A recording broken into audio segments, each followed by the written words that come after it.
এবারে metal present কৃষি সংবাদ সুজলা সুফলা।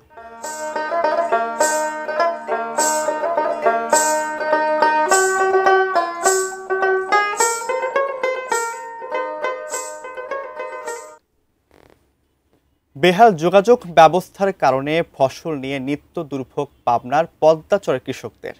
মাঠ থেকে ফসল পরিবহনে লেগে যায় অতিরিক্ত সময় ও খরচ, অথচ মেলে না ন্যায্য মূল্য। গত 2 দশকে পাবনার হেমায়েতপুর, ঈশ্বরদী, লক্ষ্মীকুণ্ডা এবং পার্শ্ববর্তী পদ্মাচরের সবুজ বিপ্লবে বদলে গেছে কৃষি অর্থনীতি। তবে চরাঞ্চলের কৃষির এই ক্রম অগ্রযাত্রায় বাধা হয়ে দাঁড়িয়েছে বেহাল যোগাযোগ ব্যবস্থা। পাবনা সদর উপজেলার হেমায়েতপুর ইউনিয়নের পথ ধরে ভবানীপুর, ভগীরথপুর, রতনপুর সহ আশেপাশের চরের মাঠ থেকে উৎপাদিত ফসল পার্শ্ববর্তী সানিকদিয়ার মণ্ডল মোড় বাজারে নেন কৃষকরা। সেখান থেকে ট্রাক যোগে সরবরাহ হয় সারা দেশে। অথচ সামান্য বৃষ্টিতে কোথাও হাঁটু, আবার কোথাও কোমর সমান কাদা পানিতে এমনই বেহাল অবস্থা হয় সড়কের।